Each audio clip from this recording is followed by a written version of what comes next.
Welcome to the MS Excel training session.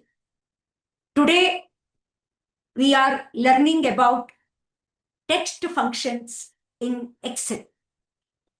Text functions are used on the column which contains text value or the string value. Now, let us start with the first function called len function. Len function will return number of characters in the given string or the text value.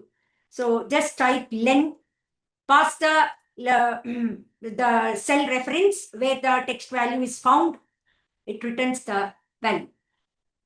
So whenever you pass any text with a space, so even space will be counted because space is a special character. Basically, len function counts the number of characters in the given text value. Next function is upper. This function is used to convert all the lowercase character to uppercase character in the given string.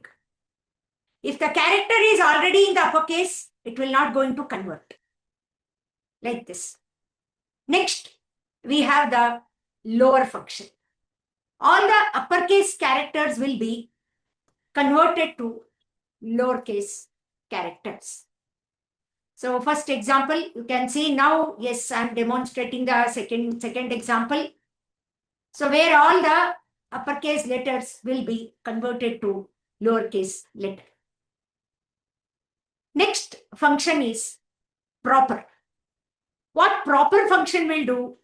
Proper function will convert all the first letters in the given string or the text value to uppercase. Only the starting letter will be converted to uppercase. You can see over here.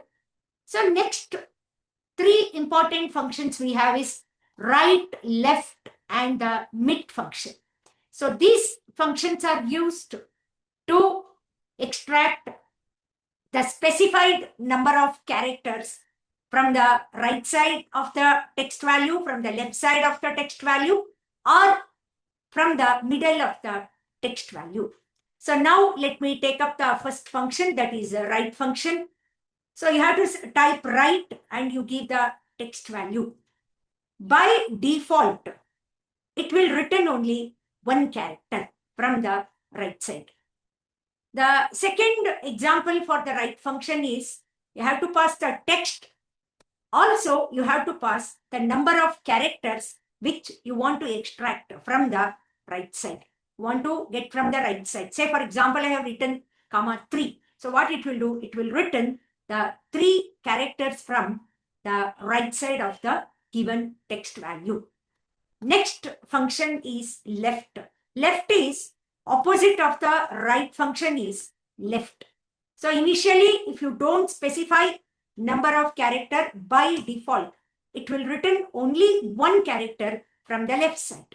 But if you specify the number of characters, so what it will do? So it will return the number of characters, like I have written 3. From the left side, it will return 3 characters. Next, so we will move on with the mid function. So mid function, so it will return the number, it will return the specified number of characters based on the given position. So for example, I'll say mid. So mid function will take 3 parameters. For example, from this particular text value, I want to return PM. So first parameter will be text. Second parameter will be number of characters, the starting number. So starting number, each character will come to you with a positional value, 1, 2, 3, 4. So you have to give starting character position is 4. Starting from 4th position, I want to retrieve 2 characters. So close the bracket, press enter. You can see the output only P. And from the word champion, so I want to retrieve 3 letters, AMP. So now just take the text. The starting letter for AMP, the A position will be 3. Starting from 3, position number 3, I want to extract 3 characters. So 3. 3 is the number of characters. So you can see the output. AMP. The very important function we have is the trim function.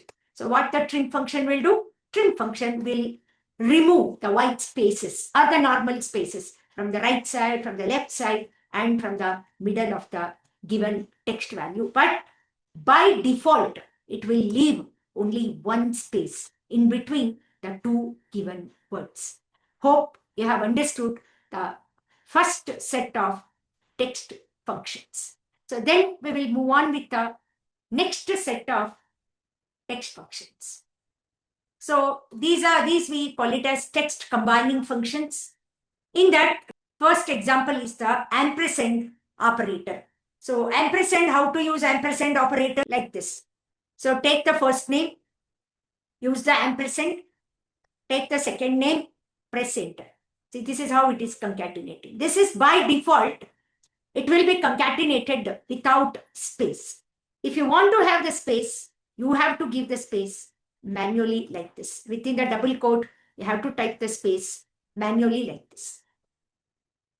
Next, we have the second important function that we have is concatenation, concat function. So how to use concat function? So this also we can use in 2 versions, concatenate. Here, basically, the text, the values will be referred. So by you giving by selecting the individual cell address like this, you need to select the cell reference individually. So our next version of the concatenate function is with the space. So if you want to give the space, so you need to give the space manually like this. So close the bracket, press enter. Then after this, so we have the latest version of Excel. We have 2 important functions. So one is concat function. So concat function will work only in the modern version of Excel. So here you can select the cell reference in a range like this, starting with, as per my example, A23-2, which includes the salutation, first name, middle name, and the last name. So you can select the cell reference in a range. One of the limitation of the concat function is you will not be able to specify the space or any delimiting character in between. So if you want to have a separating character, you need to go for the text join function. We can use the text join function in 2 different ways. So how to use text join? So you can use a text join. Here, first you have to specify the delimiter. Delimiter means the separating character, put comma. You have to give a Boolean value true. If you want to ignore the space for the empty cells, then please select the range of cells. Close the bracket, press enter. So you can see here. So the concatenation has happened with the help of the delimiting character. So if you don't know, the next way of using the text join function is to specify the delimiting character and you give false. False will include an empty cell for a very blank cell. Then again, you just select the group of cells. So for a very blank cell, so what it will do, sorry, this, let me change it. So for every blank cell, it will add for every blank cell, it will add an extra space. Hope all of you have followed all the examples and you have learned all the important text functions. Thank you.